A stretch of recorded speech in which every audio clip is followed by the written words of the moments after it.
This is Stephen K. Bannon, The Victory Sessions, Talk Radio 790, KBC, Los Angeles, California, the capital of the Pacific. We are very fortunate this evening to have as our special guest Todd Palin, husband of Governor Sarah Palin of Alaska. We're discussing the film, of which I'm the writer and director, The Undefeated. It is going to be out nationwide on DVD this Tuesday at Walmarts throughout the nation, Targets, Best Buy, wherever you buy your home entertainment product. The Undefeated will be there in full glory. Todd, when Governor Palin came into Alaska, her focus was to basically restructure a lot of the way that the oil industry held its resources, developed its resources, and monetized its resources. So there was more of a shared enterprise with the citizens of the state. Correct? That's basically what her overall driving motive force as governor was. Correct? Well, she just wanted an open playing field. I mean, you had smaller companies that owned leases on the slope, but they couldn't afford to spend the money and develop their lease because, certain companies owned the pipeline and tariffs were too high. But she just wanted to open up the competition, make sure that, the direction of her administration was it's business. When I sit on the other side of the table, I'm representing Alaskans, and we understand that you're doing your job representing your shareholders. Yeah, in other words, yes, we understand what you're trying to accomplish. We're not trying to denigrate that, but I'm on this side of the football, and it's a adversarial process, and we're both trying to work for the good of both, and that's the process that she undertook. Correct?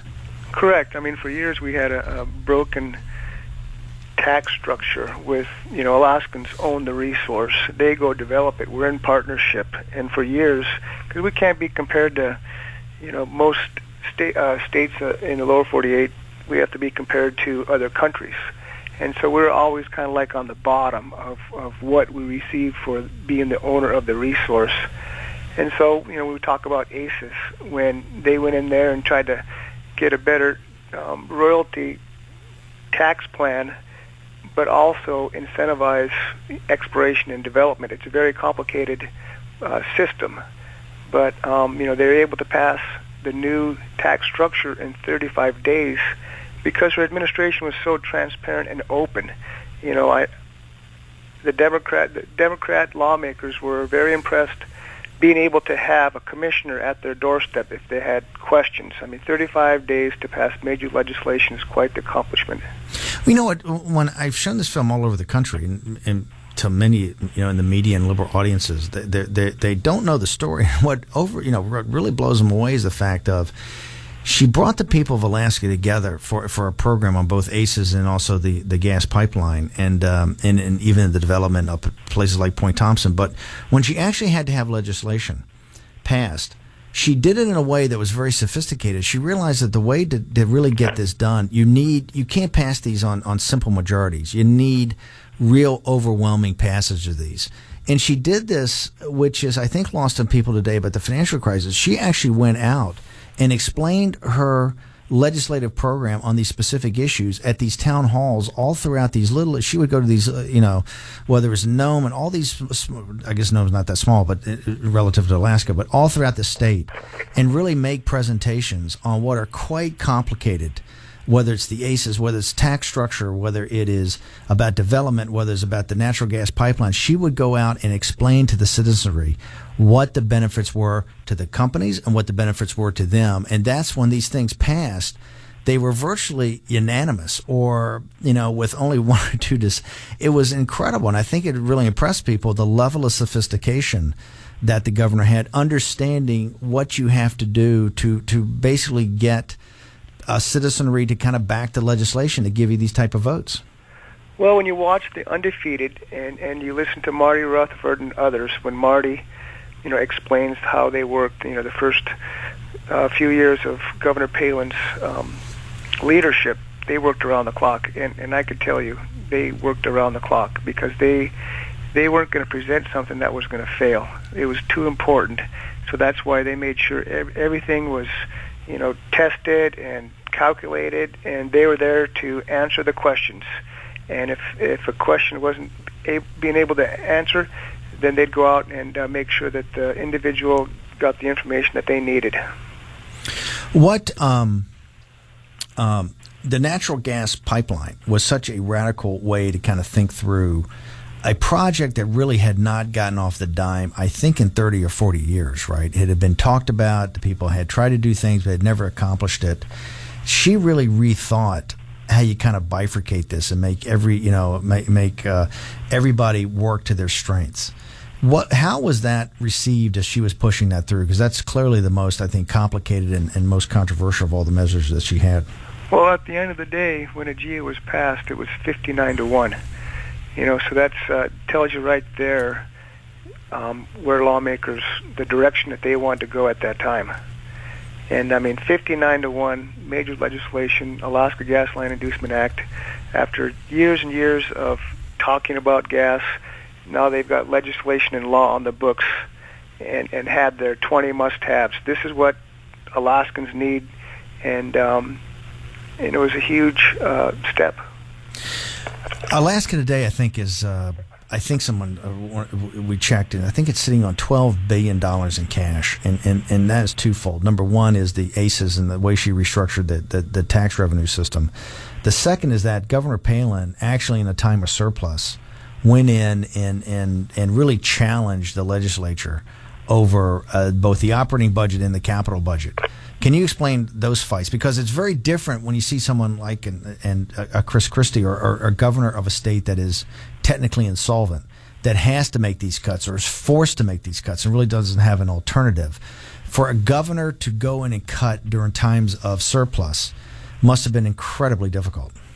Well, her first year in office, her first legislative session, AGIA was the main focus. And, it's such a game with lawmakers when you ask them, what are your priorities? You have to go back to your local towns and cities and get their priorities. You would seem that would be the common sense approach, but it doesn't work that way. Everybody throws in their pet projects. Nobody ever presents that priority list, and they just kind of, we'll see which project doesn't get vetoed. But when she got out the veto pen, it really upset a lot of folks because they didn't expect that. But time and time again, her administration asked for, what are your priorities? Here's my priorities, let's work together. And it never happened. And so when she, had one of the largest veto cuts in state history, I think it was close to $300 million, it really upset a lot of folks.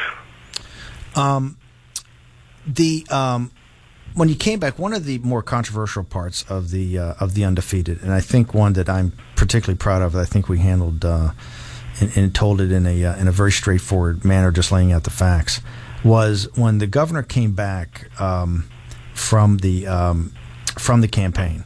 And by the way, when she was selected, I think what's amazing was the approval ratings were just phenomenal. I mean, the approval ratings in the mid to high 80s, and this was all because of how she had comported herself as governor.